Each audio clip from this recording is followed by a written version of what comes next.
Importantísimo, vamos a ver la función motora. ¿Ya? Un favorcito, apágame las luces de ahí para que se vea cómo, porque no se ve la transparencia. Eso, por lo menos que dio cierta, ¿no? Sí. A ver, entonces comencemos. Cualquier pregunta está de más alumno, por favor. ¿Ya? No, son poquitos, y cuando son poquitos es excelente. La clase sabe que si no entiende algo, voy a la doctora, no entiende. ¿De acuerdo? Y lo explicamos. Vamos, entonces, rapidísimo. A ver. Ya hemos visto anteriormente los reflejos. Aquí hay una clasificación definitiva de reflejos. Recordando los osteotendinosos o profundos. Esos son los que hemos visto en práctica, ¿no? El patelar, ¿de acuerdo? Es el patelar, el bicipital, que lo están viendo en práctica algunos. Los reflejos cutáneos mucosos. Hemos hablado de un reflejo que es el famoso reflejo de Babinski. Alumnos. Afortunadamente hay grandes ayudas para los médicos. Entonces, por ejemplo, cuando un paciente tiene un infarto cerebral en el lado derecho, vamos a suponer, el paciente queda paralizado del lado izquierdo, pero cuando el paciente llega a la emergencia, ustedes como médicos que van a hacer, hay una forma fácil de saber si hay lesión cerebral. ¿Y cuál es? El reflejo de Babinski. Reflejo de Babinski. Entonces, ¿cómo lo hacen fácil? Cogen una llave o un bagalenguas si están en el hospital y con la parte, ¿no?, de la llave, la parte que está, pasan esta llavecita, la pasan por el borde externo del pie, por la planta del pie, borde externo. ¿Ya? ¿Se imaginan? Comienzan a pasar la llavecita, ¿no? Hasta que llegan, repito, pasan la llavecita hasta que llegan a la altura de los dedos, obviamente por debajo de los dedos, ¿no? Por la raíz de los dedos, ustedes tienen, ese es el famoso reflejo de Babinski. ¿Qué va a ocurrir? Automáticamente todos los dedos se van a extender y el dedo gordo se va para atrás. Ese es el famoso reflejo de Babinski. ¿Qué significa que el dedo gordo se va para atrás? Extensión del primer dedo, extensión del primer dedo. Ese es el famoso reflejo de Babinski. Y ese ya me está diciendo, ese reflejo ya me está diciendo que hay daño en la corteza cerebral. Algunos se produce por daño en la corteza cerebral. Y cuando nosotros hablamos de la corteza cerebral, desde el punto de vista fisiológico, estamos hablando de la primera neurona de la vía piramidal. Primera neurona motora, que no estudiamos, ¿no? Ya hablamos entonces de primera neurona motora. La segunda neurona, ¿dónde está? En la motoneurona alfa, de la que tanto hemos hablado, y está en el asta anterior de la vida. ¿Quedó claro? Sí, quedó claro. Ahí está la cabeza moviéndose que me dice, sí, ya sé. Bien. Reflejos de automatismo medular. Ahí estos reflejos son un poquito más complejos. Cuando un paciente, ahí siempre hablamos de los pacientes, porque ustedes van a ser médicos, vamos a suponer que sufre un accidente automovilístico y se fractura la columna dorsal, porque los accidentes son tremendos, terribles. Hay fractura grave de columna dorsal. La fractura es tan severa que se produce lo que se llama el cuadro de sección medular. Ya lo deben haber escuchado. La médula se lesiona. A nivel de T4, alumnos, dorsal 4, lesión de la médula espinal a nivel de T4. ¿Qué va a pasar con el paciente? El paciente llega a la emergencia, chocado, probablemente seguro también hubo traumatismo cerebral. ¿Y qué va a pasar? Ustedes van con su llavecita y le pasan la llavecita por los dos bordes de los pies y hay Babinski bilateral. Qué interesante. ¿Por qué hay Babinski bilateral? Porque se lesionó se seccionó toda la médula y se ha seccionado la vía piramidal, toda la médula, tanto piramidal directa como cruzada. Y si se ha lesionado la vía piramidal, ¿de qué estamos hablando? ¿Qué es la vía piramidal? El axón de la primera neurona, por lo tanto hay la vía bilateral. ¿Algunos quedó claro, lo entendieron? Es importantísimo que lo entiendan. Ahorita vamos a seguir reflejando, ¿sí? Ahorita voy a pasar diapositiva para que me entiendan mejor. ¿De acuerdo? Listo. Pero esos son los reflejos de automatismo medular, la vía bilateral, pero después de que se lesionó la médula dorsal a nivel de 4, a lo mejor al mes, porque primero hay el shock medular, a lo mejor al mes o a los 2 meses, la persona que está parapléjica, o sea, no hay movimiento en ambos miembros inferiores por debajo del T4, no mueve las piernas, eso se llama paraplegia, pero después comienza el paciente a presentar unos movimientos reflejos, porque se choca porque la planta del pie se choca con la almohada o con la cama, el paciente comienza a presentar unos movimientos reflejos. En ambos, se mueve uno, se mueve la otra, pero eso no quiere decir que el paciente puede caminar. Eso se llama movimientos de automatismo medular. ¿De acuerdo? Sigamos. Y los reflejos de postura y actitud vamos a ver seguidamente. Vamos a explicarlo de la mejor clase. Por eso yo decía que esta clase es un poco complicada, pero ustedes se están cargando nomás. Si hay algo que no entiendan, ya dicen. Si yo le digo a cualquiera de ustedes, ¿no es cierto? Hazme recordar tu nombre de pila. ¿Cuál es? Fabián. Fabián, levanta tu mano derecha arriba y que la vean todos tus compañeros. Muy bien, gracias Fabián. Fabián ha levantado la mano derecha.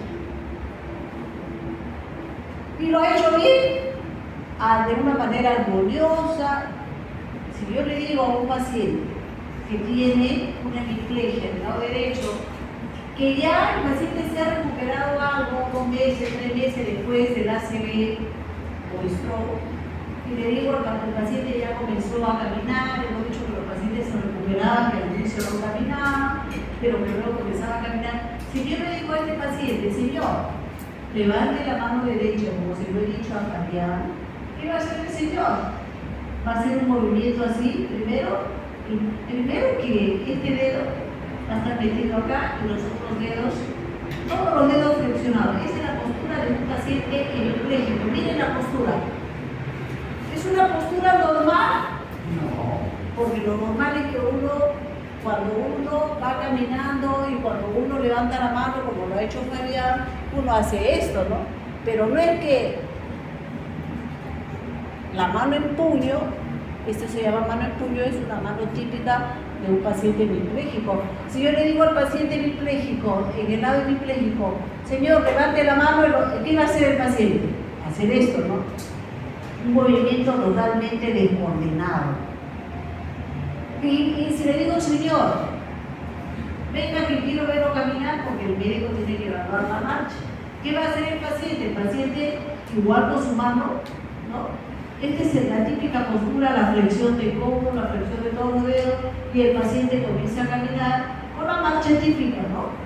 Esta es la marcha del paciente hemipléjico. Hemiplegia derecha, no camina bien, arrastra y el bracito que lo va levantando, ¿no?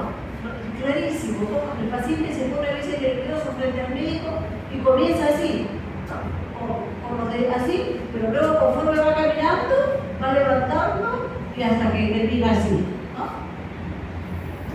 Eso es normal, eso no es normal. Esa postura para caminar, ¿será una postura normal como todo el mundo? No. Entonces, la postura es un conjunto igualmente de reflejos en donde intervienen los usos neuromusculares. Entonces, una postura normal, ahorita vamos a ver de qué depende una postura normal. ¿Por qué uno levanta la mano así? ¿Por qué el paciente no lo hace? Esto es una postura fisiológica. Todos tenemos una postura normal. ¿Cuál es la postura fisiológica? La postura normal es esta. Si yo me paro, normalmente el codo está en ligera flexión. Los dedos, si ustedes ven, también en ligera flexión, pero nadie camina así, ¿no? Como dedos estirados, extendidos, no. Eso no es normal. Esto se llama postura fisiológica. ¿De acuerdo? Entonces, la postura normalmente es fisiológica. Ahora, todos quédense quietos, y yo también. Todos, nadie se mueva. Miren cómo están sus codos. Todos. Miren, nadie se mueva. ¿Cómo están los codos? Inclusive yo. ¿Cómo están los codos? En flexión. Porque eso es lo normal. Que los codos se ven en flexión. Y los dedos en ligera flexión, por más que yo esté hablando. O hay alguien que esté ahorita con el codo en extensión. ¿Alguien está con el codo? Nadie. Porque eso es lo normal. Cuando eso se altera, ya estamos hablando de una postura de tipo patológico. ¿Ok? ¿Quedó claro? Bien. Entonces, cuando yo le pido a alguien que levante la mano, esta persona está produciendo un movimiento. Esos son los movimientos que normalmente hacemos. Le dije a Fabián, levanta el brazo o levanta la mano derecha, él escuchó la orden. ¿A través de qué? A través del nervio auditivo. Y el nervio auditivo, que es la parte sensitiva, de inmediato ha establecido una serie de sinapsis a nivel de todo el cerebro y finalmente se fue a la corteza motora. Finalmente. Y por eso es que Fabián levantó la mano. Pero ojo, el asunto no es tan fácil, veamos. Cuando se hace un movimiento, primero el cerebro planea el movimiento y luego lo ejecuta. Acá está, entonces observen acá la planeación del movimiento, por favor, acá bien clarito, planeación del movimiento. ¿Quién planea el movimiento? Alumnos. ¿Ustedes pensaban que solo el área 4 intervenía para hacer un movimiento? No. Son varias áreas las que producen el movimiento. Tenemos acá entonces, primero las áreas corticales de asociación, ahorita vamos a verlas, cuáles son varias áreas. Primero siempre para hacer una acción siempre se hace un perfecto plano. Incluso hasta los ladrones planean primero cómo robar un banco, ¿no? Una cosa es planear el robo y otra cosa es ejecutarlo, y luego viene la ejecución.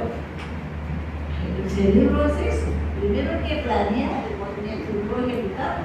Entonces, ¿quiénes planean? Las áreas corticales de asociación, los ganglios basales, cosas que ustedes conocen, ¿se acuerdan? El núcleo cuadrado, hoy día vamos a ver eso. El núcleo cuadrado, el núcleo reticular, hoy día veremos eso. Y luego, la parte lateral del cerebelo. El cerebelo también planea un movimiento, sí, también planea un movimiento. Hasta que finalmente, una vez que primero se planeó, luego se pasa a la ejecución. ¿Y cuáles son las áreas? ¿Cuáles son las áreas que ejecutan el movimiento? Acá está el área motora y el área premotora. No es que solamente el área 4 lo ejecute, también el área premotora. Y acá tenemos, ¿no? Acá tenemos entonces la ejecución del movimiento, área premotora, área 4, área premotora, área 4, 6, motora, acá la premotora, área 8, y todas las que estén delante del área 4. Hay varias áreas, ¿no? Y luego también la parte central del cerebro. Al final, entonces, tanto estas áreas, motora y premotora, como la del cerebro, ejecutan el movimiento. Y acá se produce el movimiento. O sea, no es fácil. No es tan fácil producir un movimiento, ¿no? ¿De acuerdo? Sigamos. Hoy día vamos a ver qué es lo que se llama la fisiología del movimiento. Y acá, para los que no sabían cuáles son las áreas de asociación, tenemos acá el área de asociación frontal, área temporal y área parieto-temporo-occipital. ¿De acuerdo? Área parieto-temporo-occipital. Miren, son áreas, son zonas enormes que están planeando el movimiento. Miren, gran parte de la corteza. O sea, planear es complicado, y yo de acuerdo con esto, efectivamente ya está demostrado esto, ¿no? La parte más difícil es planear. Ejecutar también tiene su importancia, pero lo más importante es planear. El plan tiene que ser perfecto. Ahí están las áreas de asociación cortical, que a lo mejor ustedes no la conocían, la frontal, temporal y área también occipital, ¿no? Y acá está, este es el efector del movimiento, alumnos. De hoy en adelante ustedes tienen que conocer como efector del movimiento, área 4, ¿no? Eso lo conocen. Y acá está, para hacerles recordar que esto lo tienen que tener ustedes dentro de su cerebro, por favor. Quiero que lo tengan dentro de su cerebro para que fácilmente hagan las aplicaciones clínicas. Porque a partir de acá van a hacer las aplicaciones clínicas. ¿De acuerdo? Entonces, esto lo deben conocer. Yo solo se los recuerdo. Este es el área 4, acá está, área 4. Recuerden que aquí se encuentran las neuronas, las primeras neuronas de la vía motora, por favor, alumnos. Primeras neuronas de la vía motora. Miren qué interesante. Aquí está el axón. ¿Y cuál es el axón de la primera neurona? La vía piramidal. ¿Se acuerdan? Acá está, miren, la vía piramidal descendiendo por todo el tronco encefálico y acá en el de bulbo, ¿se acuerda que se decusaba? Se iba para el otro. La decusación de la vía piramidal, la famosa decusación. Y aquí se va al otro lado del cuerpo, por eso es que cuando una lesión es en el hemisferio derecho, se paraliza en el cuerpo izquierdo del otro lado. Acá tenemos una parte de la vía piramidal que no se decusa en bulbo. No se decusa el bulbo, pero sí se decusa a nivel de la médula espinal, por lo tanto todo es cruzado. No olvidar que si esta es la primera neurona de la vía motora, la segunda neurona, acá les he hablado muchas veces, se llama neurona alfa o neurona motora periférica, algunos autores le llaman neurona efectora, ¿no? Nosotros hemos hablado mucho de la motoneurona alfa. ¿Se acuerdan de que hemos dicho que produce la acetilcolina, ¿no? Y que produciendo la acetilcolina acá llegaba a la unión neuromuscular para producir el movimiento del músculo, lo hemos dicho, ¿no? Resulta que a estas alturas esta clase es muy importante porque estamos como haciendo un resumen de lo que hemos hecho hasta ahora, pero ya con un mejor aprendizaje, ¿no? Seguimos. Si hubiera alguna duda, toque me avisa. Este es entonces la vía piramidal o también llamado ascorticoidina, ¿no?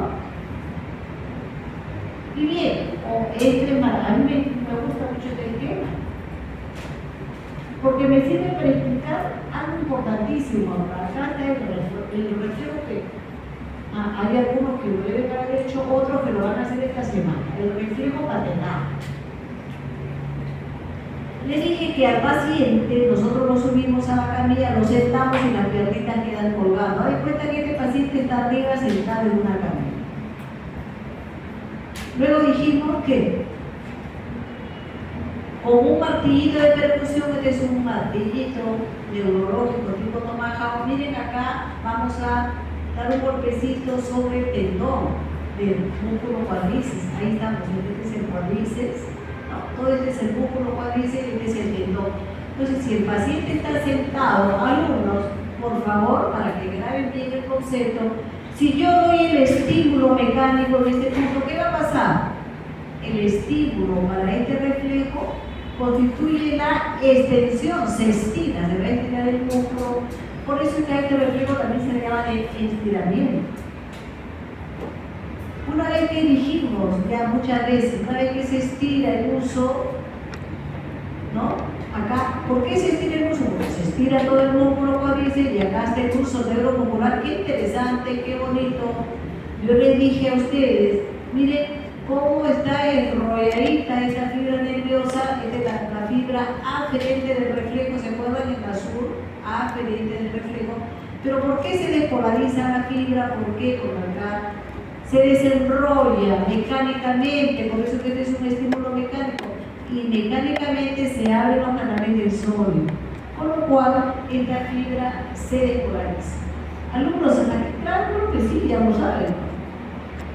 Sí, pero una vez que llega acá la vía aferente, aquí viene la motoneurona alfa que se va al músculo agonista, acá está la placa motora, ¿no? O la unión neuromuscular, que ya la hemos estudiado, y acá se produce también la contracción del cuádriceps.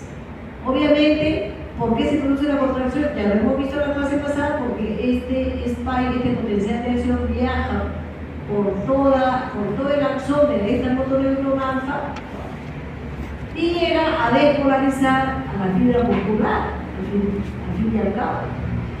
¿No? ¿Hasta ahí está claro? ¿Sí? Ya. Ahora vamos a complicar el asunto. O sea, ustedes en su práctica necesitan un martillito, acá está el martillito. Si ustedes no tienen martillo neurológico, no van a obtener un reflejo, porque ¿qué hace el martillo? ¿Qué hace el martillo neurológico? El resumen y el reflejo. ¿Cuál es tu nombre? Jennifer, lo que tú hayas grabado, no te pongas nerviosa por la cura. A mí me hubiera gustado que mi profesor me diga, oye, no te pongas nerviosa, dime lo que sea, lo que se te ocurra. Es lo que te estoy diciendo. Ahorita hemos hablado del reflejo. ¿Qué es el martillito? Todavía no se ha hecho la práctica de reflejo. Todavía. Pero ¿qué hará el martillito? Ahí lo estamos viendo. Va a estimular al músculo. Al fin y al cabo, en resumen, está bien.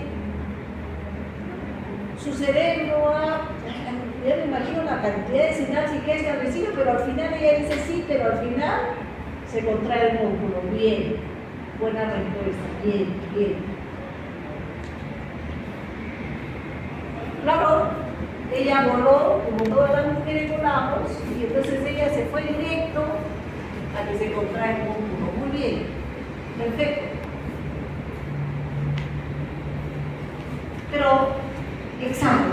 No olvidar que Jennifer necesita un martillito, ¿no? Para producir un reflejo. Si Jennifer no tuviera martillito, ¿tú producirías un reflejo en otra persona? No. Escuchen. Al igual que la motoneurona alfa, existe una motoneurona gamma importantísima. Miren acá. Acá, eso es lo que les voy a explicar ahorita. Acá está la motoneurona gamma. Escuchen. Acá está. Vamos a ver dónde. Aquí está.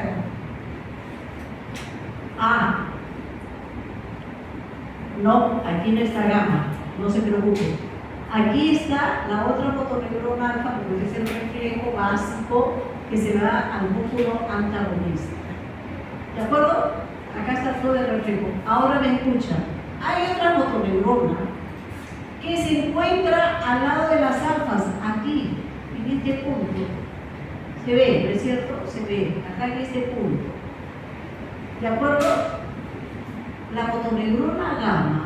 ¿Qué va a hacer la motoneurona? Sigan por favor el puntero. La motoneurona gamma está en el asta anterior y se va a ir ¿a dónde? Se va a ir al uso, siga la huella, se va a ir por acá, se va a ir por acá y se va a ir ¿a dónde? Se va a ir a los polos del uso neuromuscular. En este polito y también con otra fibrita nerviosa llega aquí al polo. ¿Y para qué llega la motoneurona gamma aquí? Si la motoneurona gamma está llegando con las fibras nerviosas y la motoneurona gamma, ¿cuál es la función? ¿Qué va a hacer la motoneurona gamma? La motoneurona gamma va a estirar a este uso neuromuscular. Y al estirar, ¿qué va a pasar? Se va a despolarizar la fibra y se va a producir automáticamente un reflejo. Alumnos entendidos. La motoneurona gamma existe al lado de la motoneurona alfa, pero la motoneurona alfa sirve para mover directamente el músculo porque llega a la placa mioneural, ¿no? Ya hemos dicho, llega directamente a la unión neuromuscular. Pero la motoneurona gamma, miren acá lo vamos a ver, vamos a ver la siguiente diapositiva, acá está, aquí está, miren acá, vamos a ver, sigamos. Entonces dijimos que acá está el uso neuromuscular, que desde la parte central se despolarizaba, ¿no es cierto? Esta fibrita, la 1A, iba acá y se producía el reflejo. ¿Por qué? Porque acá la motoneurona alfa enviaba acá al músculo y es de la unión neuromuscular y acá se producía el movimiento. Pero al lado de alfa, miren acá, al lado de alfa, acá está alfa, existe otro motoneurona, acá la están viendo, se llama gamma. Pero ¿a dónde va gamma? Miren acá, seguimos la huella y gamma también se va al uso neuromuscular, a los polos del uso neuromuscular. ¿Para qué? Para activar al uso. Para estirar al uso y al activar al uso, ¿qué va a pasar? Si activa el uso, se va a producir un arco de flujo. ¿De acuerdo, alumnos? ¿Entendido? ¿Sí? Díganos porque es importante, si no, no van a entender lo que sí. ¿Se entendió? Fabián dice que sí. Está claro. ¿Alguien tú? ¿Alicia? Alicia también dice que está claro. ¿Lo demás? ¿Ninguna duda?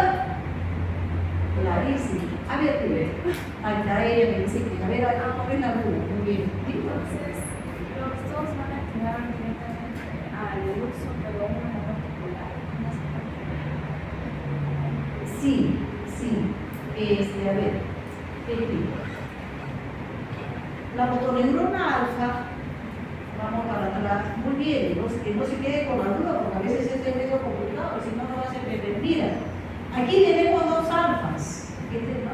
Alfa llega, acá está viendo cómo llega directamente desde la unión neuromuscular. ¿A dónde llega alfa? ¿Cómo es tu nombre, mamita?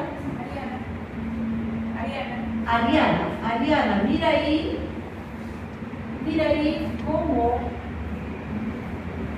alfa, mira acá está, alfa está llegando al músculo directamente, a la fibra muscular. Igual acá, esta otra motoneurona alfa llega al músculo. Esa es la unión neuromuscular. ¿Para qué? Para moverlo. Alfa llega a la unión neuromuscular, al músculo, para producir la contracción muscular. Lo mismo en la clase pasada, recuerda.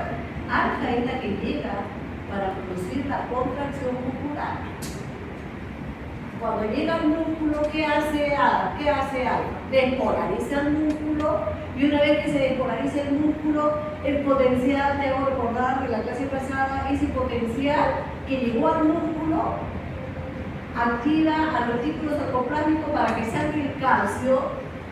El calcio se une a la troponina y se contrae. Eso es lo que hace alfa, ¿ok? Aclara la función. Pero gamma hace otra cosa. ¿Qué es lo que hace gamma? Ahí no está la función. Gamma, mira, ahí estás viendo, para aclararte lo mejor, que alfa está llegando aquí, a la unión neuromuscular. ¿Pero qué hace gamma? Gamma, ahí no está gamma, pero desde la asta anterior, desde ahí, gamma viene con una fibra y se ubica ¿dónde? Se ubica aquí. Gamma llega al músculo. Ahora sí entendiste la diferencia. Alfa llega a la placa motora, llega al músculo, mientras que gamma está llegando al mismo uso. ¿Y qué va a hacer gamma? Como llega al uso, gamma es tan poderosa, escúchame, que al llegar al uso, gamma va a estirar al uso.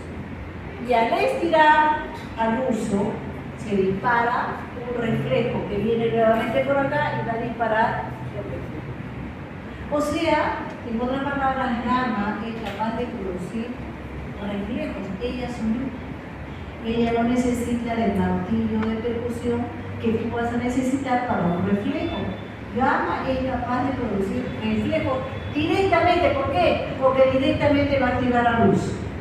Mientras tú tienes que venir con un martillito, estirar al músculo para que se estire el uso. Y de ahí recién se dispara un potencial de acción. Gamma llega directamente al uso y automáticamente dispara el potencial de acción. Ahora sí, ¿quedó más claro? Sí, ¿no es cierto, Ariana? Creo que ya quedó más claro. Le decía, eso lo tienen que grabar porque esto está, para que lo lean ustedes, el regalo está pues en 50 hojas. Acá está el resumen. ¿De acuerdo? ¿Quedó claro? ¿Por qué es importante eso? Porque ahorita viene la aplicación clínica, porque toda esa aplicación clínica tienen que entenderlo, si no, no van a ¿De acuerdo? Ahora sí quedó claro.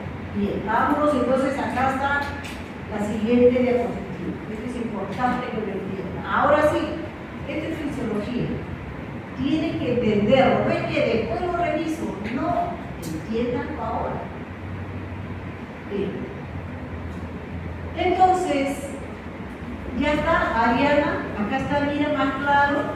Aquí está alfa, este es alfa, llegando al músculo. Ahora sí lo ves, está llegando al músculo, ¿no? Mientras que el gamma está llegando al uso neuromuscular. Este es el uso neuromuscular.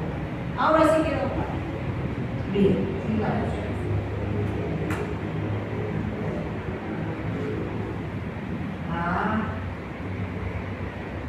Pero, de acá la pregunta.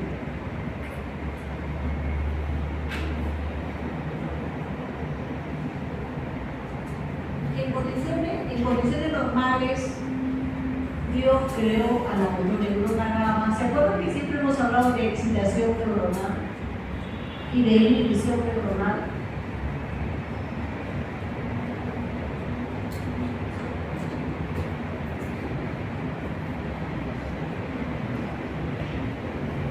Genéticamente, gamma ha sido creada para estar excitada siempre, alta gamma. Siempre gamma en condiciones normales tiene que estar excitada. Pero ¿qué pasa? Si gamma estuviera excitada, tendría que estar produciendo reflejos en todo momento, porque hemos dicho que gamma es capaz de producir reflejos. Pues no lo produce. ¿Y por qué no lo produce? Porque hay un control, por favor alumnos, anótenlo, entrante en mayúsculas, se llama control superior de gamma. Control superior del sistema gamma, lo anotan. ¿Qué significa? ¿Qué significa el control superior del sistema gamma? Gamma tiene que estar inhibida, de lo contrario estarían saliendo reflejos, todos estaríamos caminando en situación de hiperreflexia, pero no, porque nosotros caminamos perfectamente, con un balance perfecto, porque cuando caminamos se están produciendo una serie de reflejos. Ustedes han visto que cuando se estira este músculo, cada vez que se estira el cuádriceps, se va a disparar un reflejo, ¿no? ¿Estamos de acuerdo todos? ¿Sí? Cuando se estira el músculo cuádriceps, ¿se dispara un reflejo? ¿Sí? Claro que sí. Pero cada vez que nosotros caminamos, yo les pregunto, nosotros miren acá, estamos dando un paso y yo estoy haciendo esto. Yo pregunto, esto que yo estoy haciendo, ¿qué significa? ¿Acaso no estoy estirando el cuádriceps? Claro que estoy estirando. Cuando yo camino, ¿cuántos reflejos se disparan? Cuando yo estoy caminando, doy el paso adelante, el otro miembro igualito, ¿cuántos reflejos se disparan? ¿Sabía? ¿Cuántos te parecen? Varios. ¿Tú qué dices? ¿Cuántos? 1000. ¿Cuántos? 1000. Miles. Esa es la respuesta. Miles de reflejos, miles. Y es en base a los reflejos en que todo el sistema nervioso está controlando nuestra marcha por una adecuada cantidad de reflejos. Entonces, una vez que quedó bien establecido, como dice su compañero, que se produce el miles de reflejos, perfecto, excelente respuesta porque entendió todo.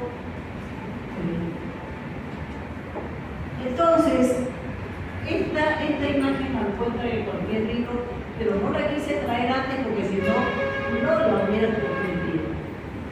¿Qué pasa? ¿Cuál es el control superior? Ahí está, les acabo de mencionar. Desde arriba, ¿quién viene? Vienen los axones de la primera neurona. ¿Cuáles son los axones de la primera neurona? Aquí está el haz corticoespinal, al corte. Este es un corte transversal de la médula. Alumnos, les había dicho que el axón de la primera neurona está aquí, la vía piramidal, ¿de acuerdo? Y estos otros son bases que también vienen de arriba, vienen, ¿no? Prácticamente desde la corteza, pero no en forma directa, el árbol espinal, el retículo espinal, el vestíbulo espinal, alumnos. Eso se llaman haces de la vía extrapiramidal. ¿Dónde están las primeras neuronas de la vía piramidal? En la corteza, había 4 neuronas. Y yo pregunto, ¿y las neuronas de la vía extrapiramidal, la primera neurona, dónde están? También en la corteza, también. Todas las primeras neuronas están en la corteza. Solo que estas neuronas no bajan, o el axón de estas neuronas no baja directamente como baja la vía piramidal, sino hacen posta. ¿Dónde hacen posta? Primero, por ejemplo, estas neuronas hacen posta en el núcleo reticular y de ahí sale la retícula espinal que también se decruza y se va al otro lado porque todo es decruzado. Luego, por ejemplo, ¿no? Van bajando los axones de la vía extrapiramidal y al llegar al núcleo rojo, ahí hacen una posta, o sea, hacen una sinapsis y de ahí, eso se llama núcleo rojo y de ahí salen las núcleo espinal, el mesencéfalo. O en las vestíbulas espinales porque la primera neurona llegaba a donde, a los vestibulares y de ahí salió la vía extrapiramidal. Entonces, alumnos, escuchen, ¿cuál es el control de la motoneurona gamma? ¿Cuál? Si la motoneurona gamma siempre está excitada en la vía piramidal y la vía extrapiramidal, la que constituye todos esos axones que están bajando, eso es el control superior gamma. Entonces, ¿quién controla gamma? ¿Qué hace? Controla estos que ustedes están viendo acá, ¿no? Vía piramidal, y es de la vía extrapiramidal, árbol espinal, retículo espinal. Miren acá. Y acá están las sinapsis. Alumnos, esta es la motoneurona alfa. Y aquí tenemos a la motoneurona gamma, ¿no? Que también está en la parte anterior. Repito, miren aquí, motoneurona gamma, miren acá a la motoneurona alfa. La motoneurona alfa está más en la parte anterior, ¿por qué? Porque va a salir directamente al músculo. Ariana, aquí está la motoneurona alfa que se va al músculo, mientras que aquí está gamma y ya no sabes a dónde se va gamma, al uso neuromuscular. Pero miren acá, esta gamma inhibida, miren esta cantidad de sinapsis que vienen fundamentalmente de la vía extrapiramidal, miren acá, ¿se dan cuenta? Para inhibirla, ¿no? Miren acá, aquí hay, miren acá directa, y también viene de la vía piramidal, también para inhibirla, ¿no? Entonces, cuando hay una lesión, vamos a suponer un infarto cerebral en el lado derecho que involucra al área 4, al área 6, ¿qué va a pasar con las neuronas de la vía extrapiramidal? Las neuronas de la vía extrapiramidal son ellas las que realmente inhiben los reflejos. Si las neuronas de la vía, las primeras neuronas de la vía extrapiramidal no están haciendo su función porque se murieron por el infarto, entonces ¿qué va a haber en el lado opuesto? ¿Qué? ¿Está bien? Si son las que controlan los reflejos, si son las que normalmente están inhibiendo a la neurona gamma. Muy bien, está bien atento. ¿Qué va a pasar? Yo pregunto, ¿cómo están los reflejos cuando se mueren las primeras neuronas? ¿Qué pasará con el otro lado? ¿Estarán inhibidos? Al contrario, muy bien, Fabián pensó, están excitados. Por eso es que con una lesión de la corteza cerebral, alumno, es de fisiología, los reflejos se aumentan en el encuentro contralateral. Eso es. Para eso les he explicado. ¿Y por qué? Porque hay eso lo llaman los autores en los libros, desinhibición del sistema gamma. Cuando hay una lesión de la primera neurona de la corteza cerebral, ¿no? Estamos hablando de las primeras neuronas de la vía extrapiramidal con la piramidal. ¿Por qué? Porque las primeras neuronas están en la corteza cerebral entremezcladas. Las de la vía piramidal por la de esta piramidal están ahí, las dos. Los autores más brillantes dicen que como hay lesión de las dos, generalmente cuando hay lesión de la primera neurona de la vía piramidal, hay como que una disminución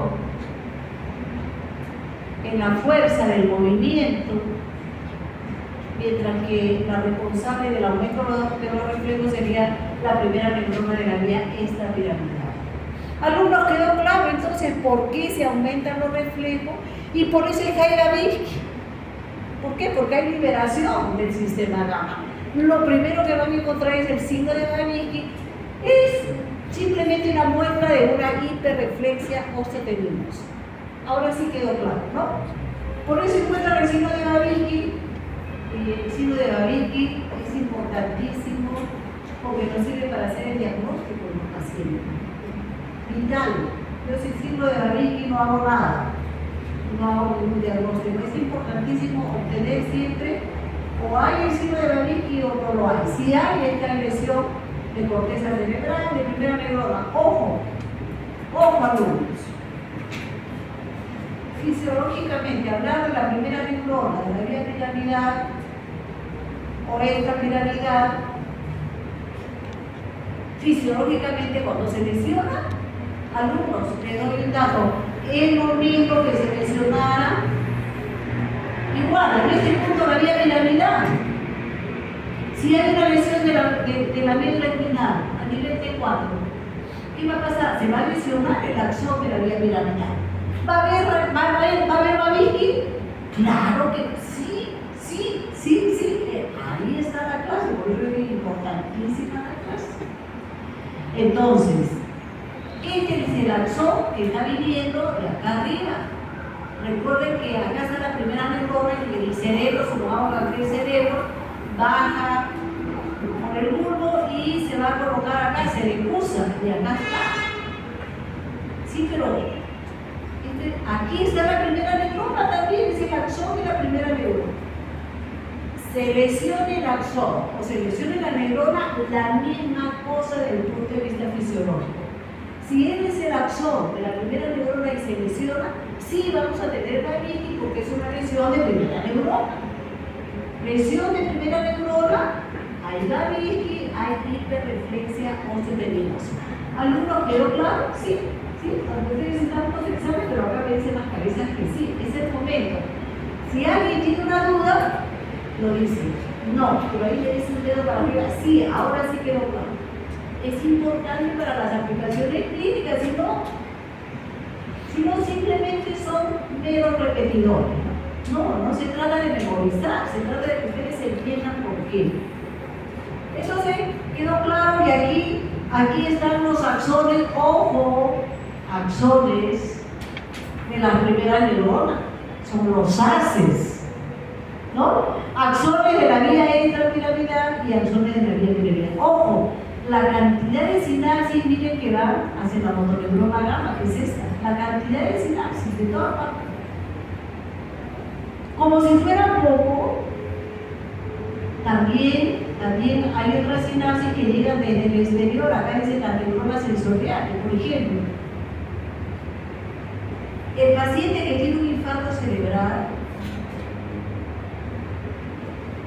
no solamente va a aumentar los reflejos, sino el lado opuesto también aumenta el tono. ¿Qué significa aumentar el tono? Es decir, cuando uno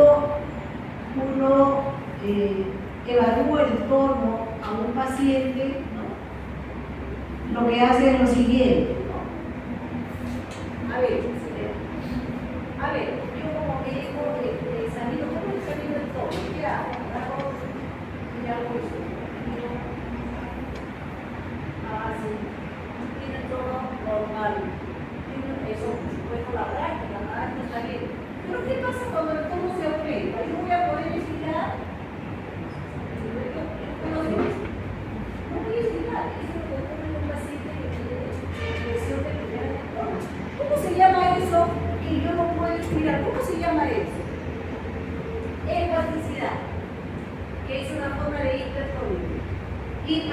lo vamos a encontrar en los libros, es hipotonía, pero cuando se trata de un infarto cerebral se llama espasticidad. La espasticidad es un aumento del tono también, ¿no?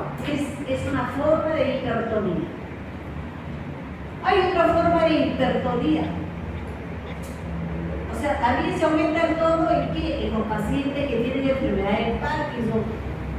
Pero ¿y por qué se aumenta el tono? Porque ya hemos dicho. También hay una lesión en la enfermedad de Parkinson, son los ganglios basales. Los ganglios basales tienen comunicación con la vía extrapiramidal, por lo tanto va a haber un aumento del tono, pero es un aumento del tono con ciertas características. Sí se puede, eso se llama rigidez, alumnos. En la enfermedad de Parkinson se encuentra rigidez. Repito, en la enfermedad de Parkinson se encuentra rigidez, que es una forma también de aumento del tono. Es una forma de hipertonía. Pero ¿cuál es la diferencia? La diferencia es que sí voy a poder vencer al paciente. ¿Cómo? De la siguiente manera. A ver, nuevamente con su compañerita. Entonces, ya, eso sí, o sea, que voy a sentir cierta rigidez, pero es como, acá se llama el circo de la rueda dental.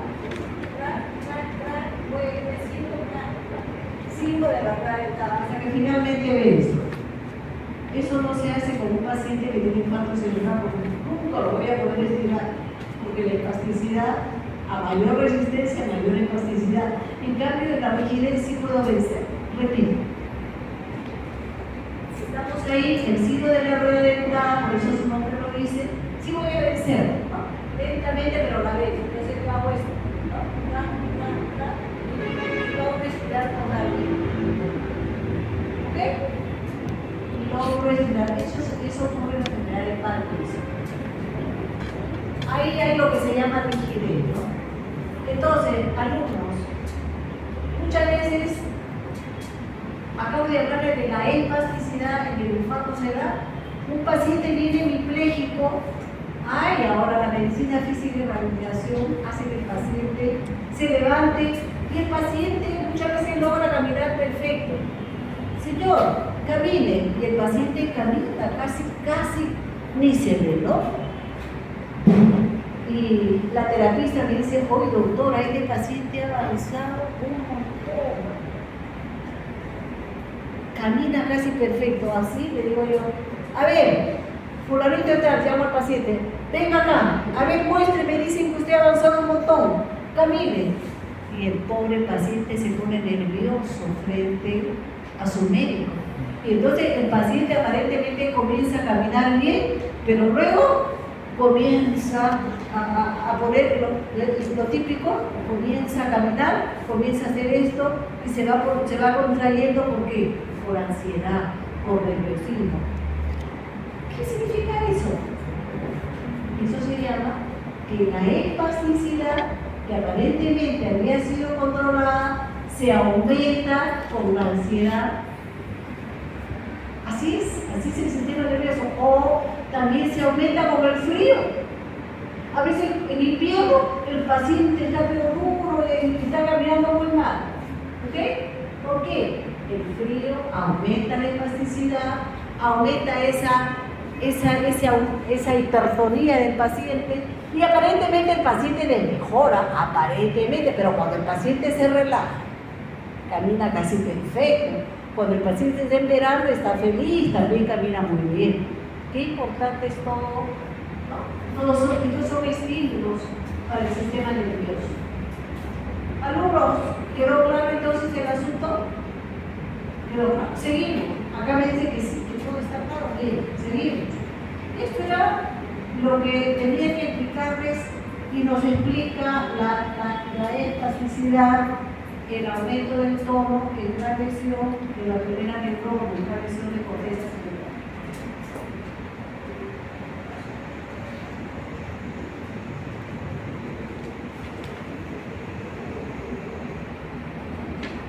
Y eso copia, ¿no? Copia. Esa es la lesión. La diferencia entre una lesión de primera neurona y una lesión de segunda neurona motora, porque hasta ahora estamos hablando todo sobre el movimiento. Acabo de hablar yo en la lesión de la corteza cerebral, en la lesión de la primera neurona motora. Se aumentan los reflejos, ya lo explicamos, se aumenta el tono muscular y hay una atrofia leve por desuso, mientras que también encuentra varices, ya lo habíamos dicho. Todo lo contrario ocurre en una lesión de la motoneurona alfa, ¿no? En una lesión de la motoneurona alfa, los reflejos disminuyen, el tono muscular disminuye y hay una atrofia muscular severa. ¿Esto está claro? ¿O se los explico más? Creo que está claro. ¿Sí? Está claro, ya más no, señores, está clarísimo. Obviamente, si cortan el arco reflejo, desaparece pues el arco reflejo. ¿Y cómo lo cortan? ¿No? En una lesión, por ejemplo, un paciente llega al doctor, tiene un dolor intenso acá, la lumbar, y ¿sabe qué? Siento que me trata y desde acá el dolor se me va para toda la pierna derecha. Se me va por toda la pierna derecha. Me llega hasta el talón. Tengo la planta del pie adormecida y no puedo caminar. Quíteme este dolor, es horrible. ¿Horrible? Probablemente es una hernia del núcleo pulposo. El núcleo, ya ustedes saben, forma parte entre vértebra y vértebra. ¿Qué existe? ¿Qué existe? Los discos intervertebrales. El disco es tipo tejido conjuntivo, ¿no? Es como un cilindrito, pero que adentro tiene ¿qué alberga? Un núcleo pulposo, que es líquido, gelatinoso. Cuando la gente carga demasiado peso, el disco se destruye, se aplasta y al aplastarse deja libre al núcleo pulposo y el núcleo va a inflamar la raíz. Por eso el dolor tan intenso, ¿no? Entonces, en una hernia del núcleo pulposo, el núcleo pulposo comprime la raíz, y si es la raíz S1, por supuesto del mismo lado, doctora, me duele todo el lado derecho. Probablemente la raíz S1 derecha. Eso es una lesión de segunda neurona. ¿Ok? ¿Listo? Seguimos. Entonces, ahí lo tienen clarísimo. Post-examen, obviamente, y esto necesita pensar mucho. Esto no es cuestión de copiar, nada más, necesita. Bien, entonces, hasta ahora, ¿qué hemos visto? Hemos visto los reflejos posturales, ya dijimos, ¿no? ¿Dónde están los reflejos posturales? Fácil, hemos dicho que su compañero acá dijo, miles de reflejos que se disparan cuando uno camina. Esos son reflejos posturales. Y uno camina con una postura, ¿no? Una postura bien, o sea, ¿no?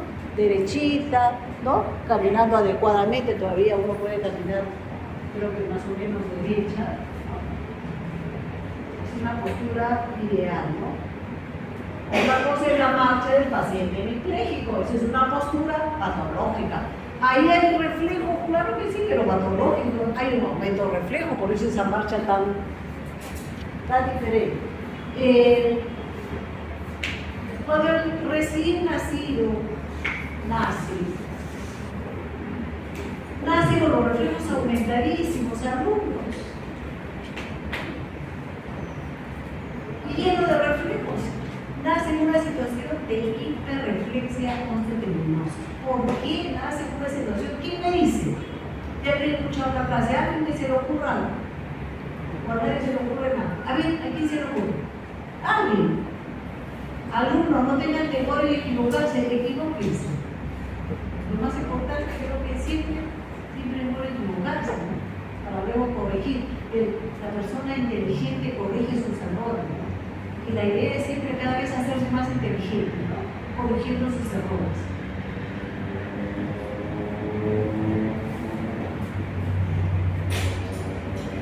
Nadie me responde.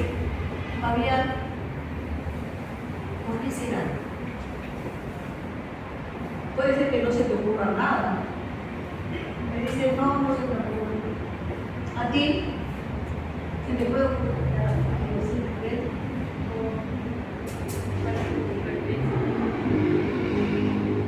Bien interesante. La pregunta es, sí, la pregunta es de fisiología, ¿no? ¿Por qué? Creo que siempre el hecho de pobreza dentro del país, no dentro del dentro del primero complejo sale y lo disciplinario, porque no sabe Cierto, lo que sí es cierto es que el niño desde que está en el vientre tiene reflejos. Eso sí es cierto.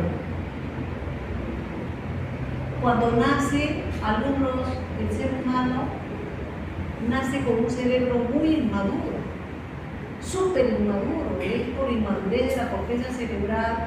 Entonces, al haber esa inmadurez, no hay un buen control del sistema GABA. O sea, los niños, todos, cuando nacemos con una liberación del sistema GABA porque las de primeras neuronas no están lo suficientemente mielinizadas ni los axones para controlar a la motoneurona GABA. Esa es la respuesta, por la inmadurez de la corteza cerebral. Entonces, al no haber un control gamma, entonces gamma, todo el sistema está liberado y hay reflejos por toda parte del niño recién nacido. Y conforme va pasando el tiempo, hasta el año de edad, se va controlando, ¿no? ¿Y por qué la inmadurez? Así es el ser humano, ¿no? Imagínense ustedes, cuando un pollito nace, ¿qué hace el pollo? Lo primero que hace es romper su cascarón. ¡Qué maravilloso! Rompe su cascarón y sale. Y después que sale del cascarón, incluso comienza a correr y comienza a picar su comidita. Increíble. El ser humano no. El ser humano nace y si la mamá no lo alimenta, ¿qué pasa con ese ser humano? Se muere. El ser humano nace sin hablar, sin ver. No ve, comienza a ver a los 2 meses, no habla. Al año comienza a hablar las primeras palabras, no puede caminar, al año recién comienza a caminar. ¿Qué tal inmadurez? Eso es inmadurez. Por eso es que eso es inmadurez. ¿Perdón? ¿Perdón? ¿Cómo? Ya le respondió ella. Ya te respondió, ¿quién le respondió? Se complicó preguntando si cómo un bebé no puede ver a otro animal de los 2 meses. Ya no, porque estoy hablando de recién nacido, que no ve, que recién ve a los 2 meses. ¿Cómo a los 2 meses? Ya, a los 2 meses recién, ¿no? ¿Por qué? Porque también madura recién el dentro olfatorio. ¿Ok? Porque el nervio olfatorio nace de cuando hay nacimiento, está desmielinizado, todo tiene que ver. ¿Quedó claro? Bien. Entonces, esa hiperreflexia hace que muchas veces el niño tiene una serie de reflejos. Hay un reflejo que se llama el reflejo de Moro. ¿Por qué qué hace? ¿Cómo hacemos? Aplaudimos.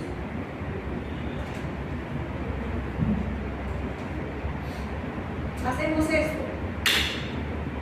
Y en la maternidad están todos los niñitos. Cuando uno hace esto, todos los niños hacen esto. Eso se llama reflejo de Moro. Toditos. El estímulo es auditivo, es un reflejo complejo, polisináptico, y es esto, ¿no? Eso se llama reflejo de Moro. Si al niñito lo ponemos sobre una camilla, yo lo pongo sobre una camilla y yo le hago chocar las plantas de los pies, el niñito que está en triple flexión, porque el recién nacido igual, ¿no? Nace como un paciente que tiene lesión de corteza, el niño nace así, y todo en flexión, y bien durito, hipertónico. Cuando al niño le ponemos las plantitas sobre la camilla, el niñito se estira totalmente y hace eso, se llama reflejo de hiperextensión. Hace esto. Luego, ¿qué hago? Lo estimulo los canales semicirculares. ¿Qué hago? Le pongo la cabeza para adelante y todo el cuerpo para adelante en la camilla y lo paro. Y el niño comienza a caminar solito. Eso se llama marcha automática. ¿Qué es la marcha automática? Un reflejo. No es que el niño esté caminando, ¿cómo va a caminar si es recién nacido? Y así, este niñito recién nacido, el niñito recién nacido está en una situación de hiperreflexia y tiene reflejos de todo tipo.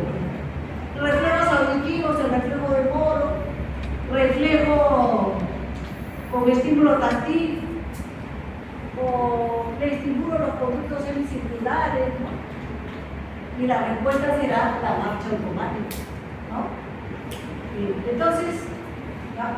Por último, yo al niñito le roto la cabeza para allá, o sea, estoy estimulando también los conductos semicirculares, los conductos, y cuando yo le roto la cabeza al niñito colocamos para allá, el niño hace este movimiento, ¿no? Así, apunta. Eso se llama el reflejo tónico cervical. Tónico cervical asimétrico. Depende a dónde le mueva la cabeza, igual el movimiento será para un lado, para el lado. Si hago para el lado derecho, el niño hará este movimiento. Así. A este reflejo se le llama el reflejo de leibnivista. ¿Por qué? Porque el leibnivista pues, generalmente no es ese deporte en que se emplea la espada, pues, el famoso deporte de la esgrima, ¿no? Entonces, creo que esto está claro.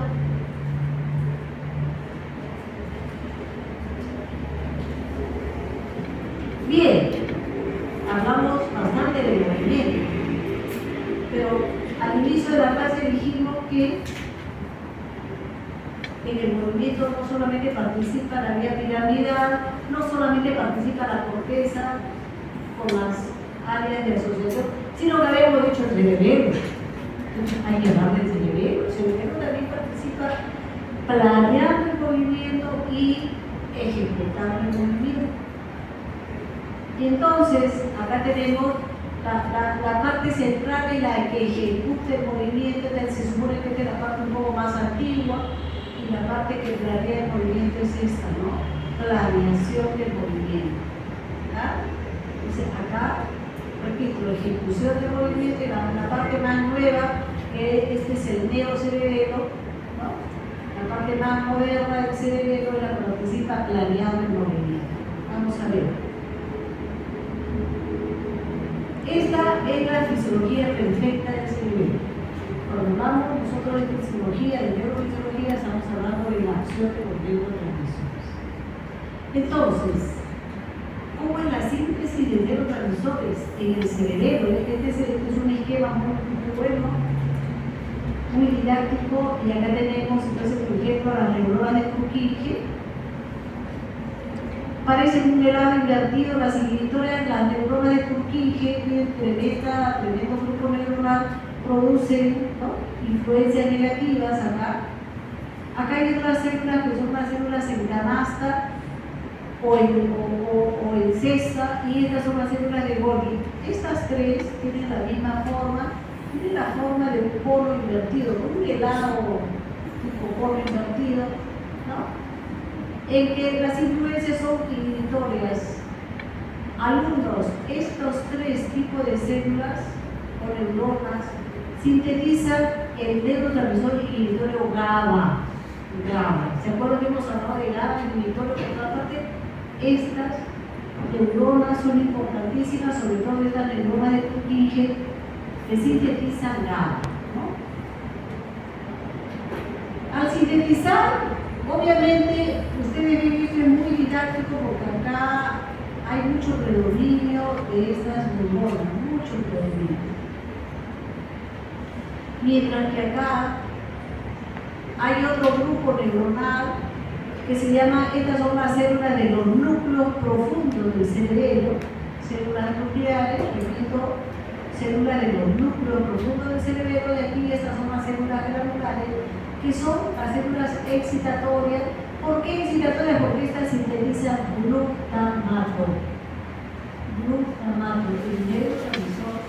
típicamente excitatorio. Entonces miren que el cerebelo, si uno mira este esquema, uno dice sí, pero aquí que predomina, ¿no? Está clarísimo que lo que predomina acá, lo que predomina son los neurotransmisores inhibitorios. Alumno, por eso es que el cerebelo sabe influencias fundamentalmente inhibitorias. El cerebelo está ahí para vivir, para modular, ¿no? ¿Qué hace el cerebelo? Hace que el movimiento sea coordinado, sea grácil, sea adecuado, ¿de acuerdo? Eso es lo que hace. Ya les había dicho, ¿qué pasa si hay una lesión en el cerebelo? Igualmente, ¿no? Cuando hay una lesión en el cerebelo y sobre todo se lesionan estos núcleos que producen glutamato, entonces ¿qué va a pasar? Van a predominar las influencias inhibitorias y entonces el paciente va a estar pero con un tono bien disminuido, parece una giraculita, y eso uno lo ve en el ambiente hospitalario. El tono disminuye en la mayor parte de enfermedades neurológicas que implica alteración del cerebro. Tiene que haber un equilibrio perfecto. En este caso, ¿cuál es el equilibrio del cerebro? Que en el cerebro hay mayor producción de neurotransmisores inhibitorios que excitatorios. Por eso es que, repito, el cerebro modula el movimiento, lo vuelve más grácil, más coordinado, más fino. Eso es lo que hace el cerebro.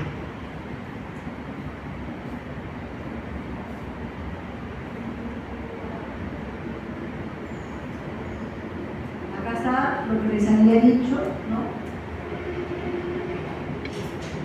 El neocerebelo que planea fundamentalmente el movimiento y aquí la parte central que ejecuta el movimiento, ¿no? Está de más decir que este es un sistema, el más antiguo de todos es el arquicerebelo, según lo han estudiado, o vestíbulo cerebelo también, que interviene fundamentalmente en el equilibrio y los movimientos oculares, ¿no? Los movimientos oculares. Es decir, cuando esta parte se altera, ¿no? El sistema flocular se altera, aparece un movimiento cuando uno ve al paciente tiene una alteración cerebelosa, el paciente está moviendo, los ojos se le mueven de manera involuntaria de un lado para otro, eso se llama nistagmo. Nistagmo. El nistagmo puede ser horizontal, puede ser vertical, generalmente cuando la lesión es cerebelosa es en todos los sentidos, ¿no? Sobre todo el vertical, ¿no? Entonces, pero bien, ahora estamos analizando el movimiento, ¿no? Estamos analizando generalmente el movimiento. Y acá llegamos también al análisis de los ganglios basales. Repito, dijimos que los ganglios basales planeaban el movimiento, pero ¿cómo es esto? ¿Cómo es la fisiología, ¿no? de los ganglios basales? Vamos a ver acá seguidamente, ¿no?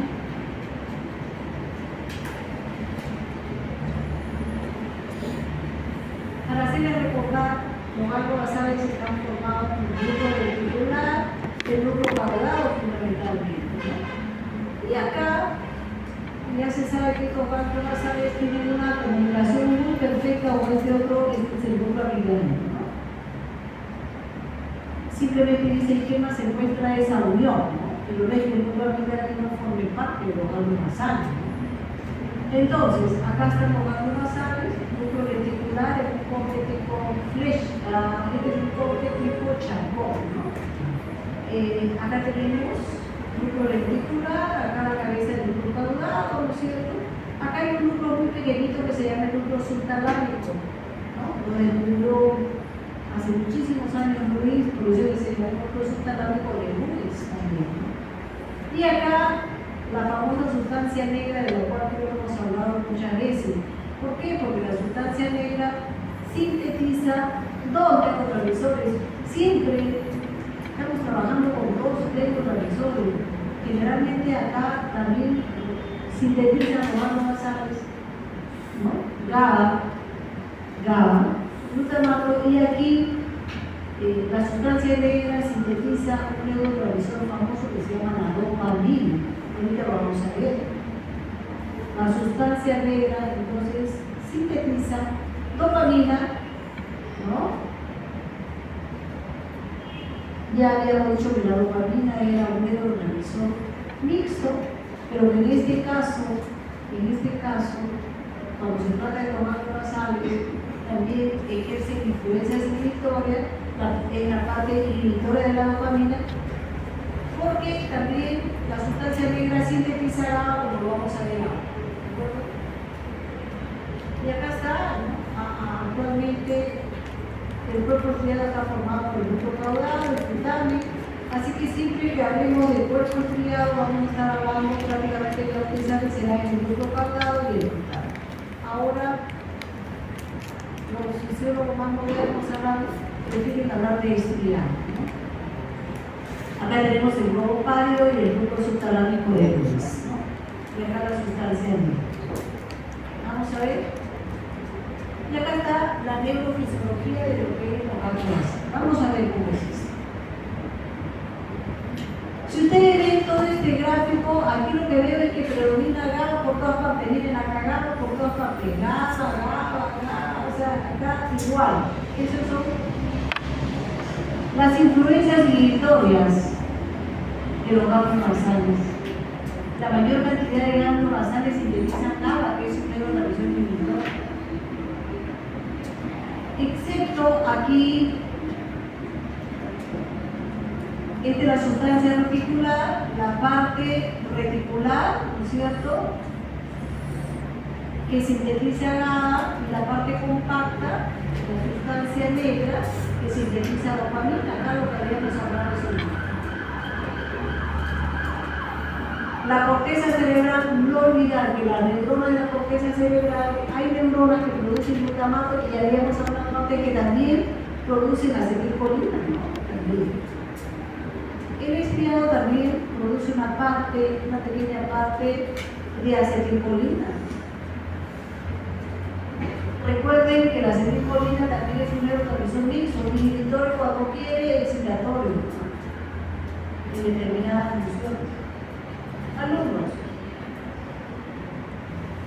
miren acá el globo pálido, la cantidad de GABA que produce, enorme cantidad de GABA. El estriado, acá lo ven, también grandes cantidades de GABA, que van a ejercer efecto inhibitorio a su vez sobre el globo pálido. Acá el estriado, o sea, estamos hablando de un propagado, sintetiza grandes cantidades de GABA, que también van a ejercer, ¿no?, su efecto en la misma sustancia reticular. Y al final, el globo pálido que actúa sobre el tálamo, y lo mismo, la parte reticular, ¿no?, que produce GABA, al final van a ejercer su efecto inhibitorio sobre el tálamo. Alumnos, cuando hablamos de ganglios basales, cada ganglio que se altere va a producir un movimiento involuntario. A esto el médico lo conoce como trastorno del movimiento. La lesión de cualquier ganglio basal va a producir una enfermedad que se llama trastorno del movimiento. ¿Qué significa esto? Por ejemplo, si se lesiona el cuerpo caudado, ¿cómo viene el paciente? Obviamente, yo siempre entiendo este tipo de pacientes. Recuerdo una pacientita, tenía 65 años. Yo digo tenía porque la vida de la pandemia y luego a raíz de la pandemia todo cambió. Era una señora de 65 años que cuando entra al consultorio me quedé impresionada,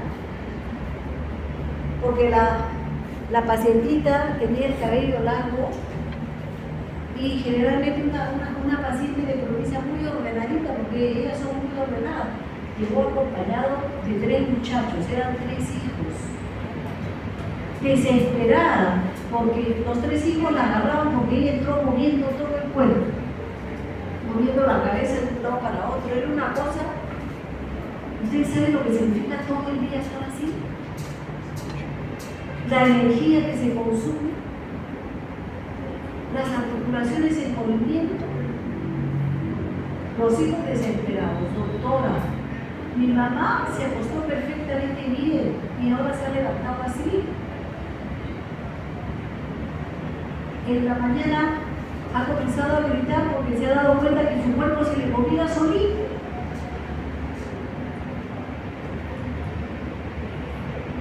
Desesperado, obviamente. Tenía que estar desesperado, sí. Bueno, ya, ¿qué sospeché yo? Un ganglio basal alterado, fue porque el ganglio basal trastorno el movimiento. Estos movimientos así, todos desordenados, esos se llaman movimientos coreicos. Si le quiero dar nombre, la corea.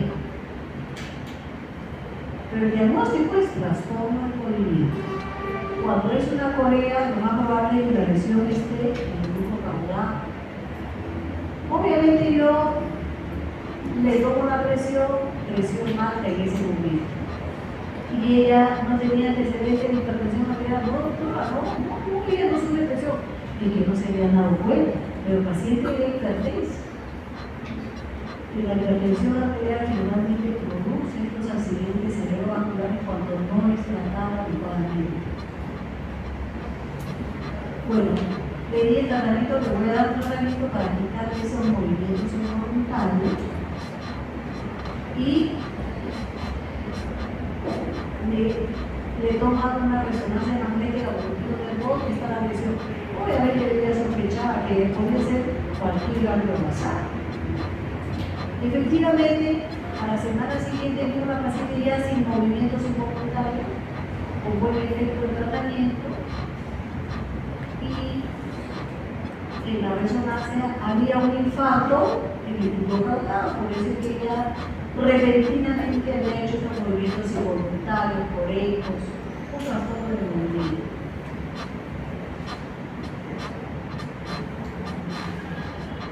En otras ocasiones hay este núcleo, es el núcleo subtalámico, acá está. Este núcleo se altera. Cuando se altera este núcleo subtalámico, cuando se lesiona, el movimiento es más reducido a una sola extremidad. ¿Y qué hace el paciente? Gracias. El ventilador. Entonces, ¿qué hace el paciente cuando se lesiona el núcleo subtalámico? Hace este movimiento, ¿no? Tiene una postura así y hace esto, ¿no? Se le mueve un solo brazo y hace como... Este es un deporte. Hay un deporte que es tirar la bala. Eso se llama eligaleo. Es una forma de corea, pero más circunscrita, ¿no? Movimiento voluntario, que se produce generalmente cuando se lesiona el núcleo subtalámico de Gomes. Núcleo subtalámico. Ahora, acá, esto es interesante, por eso no estoy de esto, lo vamos a hacer, pero hay un detalle que tengo que decir. Alumnos, miren acá, entonces, al final, ¿no? Todas las influencias que salen desde todo este sistema son influencias inhibitorias a través de este, ¿no? A través de, llegan al tálamo, influencias inhibitorias. Pero miren acá, ustedes ven esto es bien interesante. El núcleo subtalámico sintetiza glutamato, miren acá. Repito, el núcleo, todos los órganos basales sintetizan nada, pero este sintetiza glutamato, pero ¿cómo? Si glutamato es el citatorio, así pero el núcleo subtalámico está colocado estratégicamente estimula a través del glutamato al globus pálido. ¿Para qué? Para que produzca más GABA. Al final, lo que interesa es GABA, ¿no? A pesar de que este produce glutamato, pero al final salen influencias inhibidoras. Igual acá el globus talámico, ¿no? Inhibiendo el globus pálido, ¿no? ¿Para qué? Para que este globus pálido produzca más GABA. Miren qué interesante, ¿no? Como un neurotransmisor excitatorio a través, ¿no?, de sus conexiones puede inhibir al final todo el efecto. ¿Quedó claro? Si yo estimulo eléctricamente al núcleo subtalámico, obviamente voy a producir glutamato, pero en todo este sistema al final va a producir inhibición. Es interesantísimo todo esto porque esto ha dado lugar a estimular con una serie de electrodos, ¿no?, al núcleo subtalámico y al final de alguna manera mejoran el movimiento involuntario. Pero ya saben cómo es la fisiología y por qué se mejora. Porque vive todo el sistema de alguna manera. De manera indirecta, pero vive todo el sistema. Y aquí la sustancia negra, que siempre se van a perder, la parte reticular sintetiza GABA, sí, pero la parte compacta sintetiza dopamina, ¿no? Generalmente los efectos que se ven en el paciente con enfermedad de Parkinson dependen fundamentalmente de esta dopamina inhibitoria. Aquí, sobre todo, están disminuidos los niveles de la dopamina inhibitoria, ¿no? Entonces, ¿qué es lo que hacemos en los médicos? Dar precisamente este tipo, dar la dopamina, ¿no?, con lo cual el paciente va mejor. El paciente con enfermedad de Parkinson viene con movimientos involuntarios. ¿Cómo es? No sé, que me gusta la neurofisiología porque es bastante objetivo. Hay que observar cómo el paciente con enfermedad de Parkinson inicia con un movimiento involuntario de la mano, de la mano, comienza a hacer esto, ¿no? Camina y el paciente está haciendo esto, ¿no? Va caminando, así comienza. Lamentablemente luego, si el paciente no se trata adecuadamente, si no se le da la dopamina adecuada, obviamente ¿qué le damos? Le damos el precursor de la dopamina. ¿Qué, no? ¿Cuál es el precursor de la dopamina? La levodopa, ¿no? Le damos este medicamento y el paciente mejora, es pero clarísimo. Pero si no le damos, si el paciente no se trata porque no le han hecho un diagnóstico adecuado, el paciente se va a empeorar, se va a deteriorar totalmente.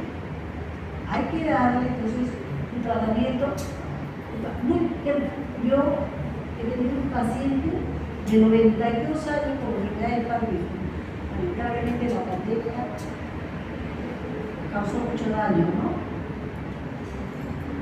Ya no lo vuelvo a ver porque al paciente después de la pandemia, pero el paciente se mantenía muy bien. El paciente decía: doctora, había disminuido el movimiento, pero yo estoy observando algo, doctor,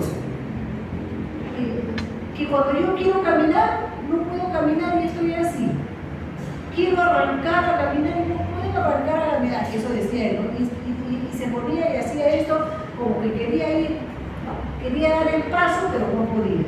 Hemos dicho que los órganos nasales planean el movimiento. Acá hay una alteración de la planeación del movimiento porque el campo basal no está funcionando adecuadamente. Doctora, pero cuando yo ya doy el paso, comienzo a caminar así rapidito. Así por la marcha típica de la enfermedad de Parkinson. A eso le llaman la marcha festinante, ¿no? Pasito corto y el paciente se va para adelante, y si es que no tiene un bastón, se cae, se va de narices. Al paciente hay que decirle: tienes que usar tu bastoncito para asegurar tu marcha, porque el cuerpo siempre se te va a ir adelante cada vez que tú caminas. Bien, ¿quedó claro todo esto, alumnos? ¿El trastorno de movimiento? Creo que sí, ¿no? Ah, está la cabeza que dice sí.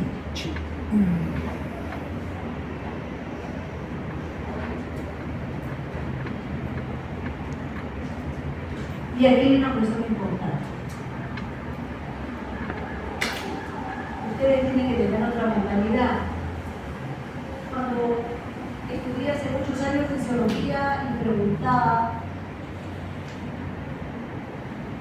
a mis profesores, doctor, y la enfermedad de Huntington, ¿cuál es la causa? Me decían idiopática. ¿Idiopático qué significa? Desconocido. Parece mentira, pero al ser humano nunca le gusta decir no sé. Porque es tan fácil decir no sé. Entonces, como no sabían decir no sé, inventaron un nombre muy bonito que significa no sé, pero no sé cuál es la causa, por eso se llama idiopático, porque no sabían cuál es la causa. En la época que yo estudié, todo era idiopático.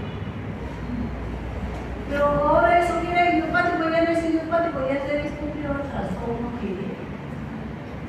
Y ese trastorno genético, ¿cómo afecta? ¿No? Fisiológicamente, por ejemplo, la enfermedad de Huntington es una enfermedad tipo Corea, o sea, el niñito comienza con movimientos involuntarios desde recién nacido y se detecta el movimiento involuntario. ¿Por qué? Porque tiene una anormalidad genética. A esto se le llama la enfermedad de Huntington. ¿Qué significa? ¿Cuál es la anormalidad genética? Desde el punto de vista genético hay una alteración en donde se repiten, hay repeticiones extendidas de estos trinucleótidos citosina, adenina o guanina. Se repite demasiado este triplete, ¿no? Por lo cual en las neuronas del núcleo caudado se comienza a acumular una proteína que se llama Huntingtin. Es una proteína que no es normal, pues. Esta proteína que no es normal llena la neurona y la mata, tú la haces estallar, algo que sea normal, que no sirve para nada, en este caso, llena la neurona y la destruye, la hace estallar, la hace explosionar, la Huntington. A esta enfermedad se le llama enfermedad de Huntington. Todavía que yo sepa, curiosamente no tenemos medicamentos para esta enfermedad. Pero ya se están creando medicamentos que modifican la clave genética. Esta es nuestra realidad y nuestro futuro. Esto va en otros países, la genética ha crecido a paso agigantado. Repito, ya hay medicamentos que están modificando la clave genética y esta es la solución para este tipo de pacientes que toda la vida, desde hace muchísimos años, han fallecido tempranamente, ¿no? Miren qué interesante, hay clave genética para todo, ¿verdad? Estamos hablando entonces, hay alteraciones en el paciente, he visto doctora, como una caminar bien y los pacientitos, no puede caminar bien y están así como borrachitos, ¿no? Y no camina, señora, camine, no, que puedo caer y están así. Eso se llama una marcha ataxia. Y entonces parecen borrachitos. Ataxia. La ataxia es una enfermedad cerebelosa, se llama ataxia cerebelosa. ¿Qué pasó? Las neuronas del cerebro se están destruyendo. ¿Por qué? Por un error en la clave genética. Otro error, todos son errores. Que todavía no se descubre, yo creo que se ha descubierto en otros países. Entonces, por ejemplo, acá está la ataxia espinocerebrosa, ¿no? Tipo 1, hay la tipo 3 también, ¿no? Hay alteraciones cerebelosas, las neuronas del cerebro se destruyen porque dentro de la neurona se forman unas proteínas anormales que producen la destrucción, ¿no? ¿De acuerdo? Bien, y tantos síndromes que aparecen, se van descubriendo, entonces son una novedad, se publica en la revista. La distrofia miotónica es una enfermedad que tampoco se conocía, es una forma de neuropatía, se altera el músculo, y ya se sabe que pues, también hay anormalidades en estas secuencias de trinucleótidos. En fin, este cuadro, ¿no? Era para ver, efectivamente,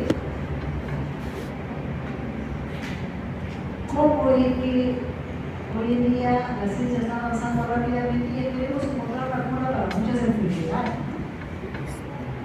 Bien, preguntas. Tiene pregunta. Hay personas que, bueno, aparentemente creo que no tienen ningún síndrome, pero que les tiembla así la manita.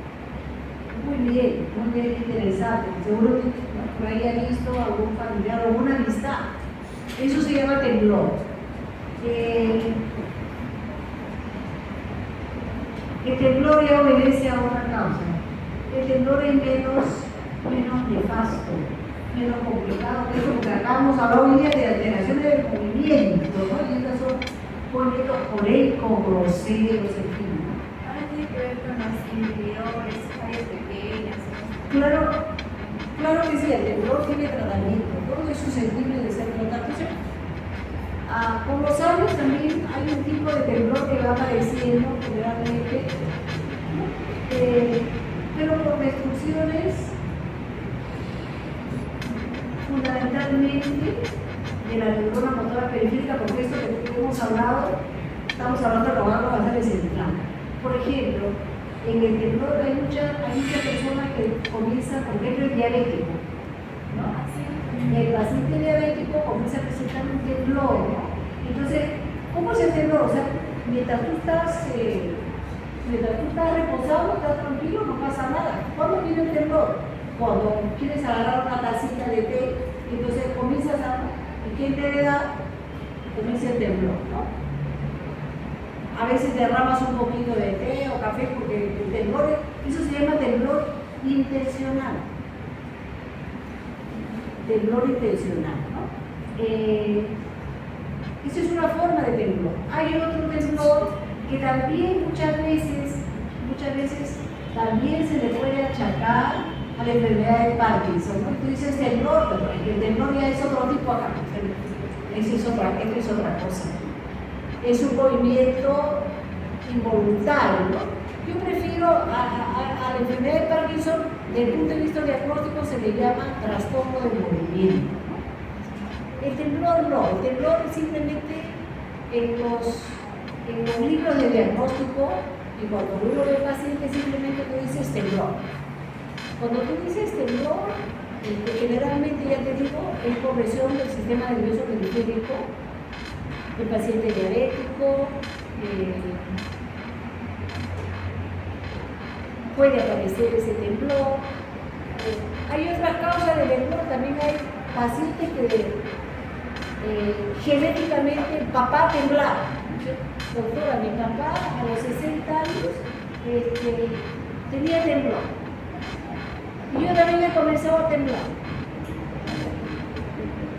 El temblor generalmente en estos casos se evidencia, ya te digo, se llama temblor intencional y también le podemos dar un tratamiento, generalmente se dan beta-bloqueadores para tratar y disminuir el temblor. Pero ese diagnóstico de temblor es menos severo, ¿no? Lo que acabamos de hablar hoy día de los trastornos de movimientos involuntarios, eso es otra cosa más, ¿no? Pero el temblorcito entra dentro de, por lo menos en el diagnóstico que manejamos, ¿no? Ahora, en los libros de fisiología, mejor tener mucho cuidado con emplear la palabra temblor. Hay algunos autores que le llaman temblor también a la forma del movimiento del paciente con enfermedad de Parkinson. Yo prefiero no hablar como diagnóstico de temblor en esos casos, simplemente el trastorno del movimiento. ¿Ya? Creo que quedó claro, ¿no? Gracias. Perfecto. ¿Alguna pregunta más? ¿Alguna duda? Creo que está claro todo hasta ahora. Sí. Bueno, ¿y cómo están? ¿Cansados? ¿Quieren? ¿Están agotados porque algunos se han adormecido? ¿Dejamos acá la clase? ¿Sí? ¿O algunos quieren seguir? Levanten la mano porque quieren seguir otra cabeza. Ya, ahí por ahí todo el mundo movió la cabeza. Lo dejamos porque ustedes están agotados. Nos vemos la próxima clase.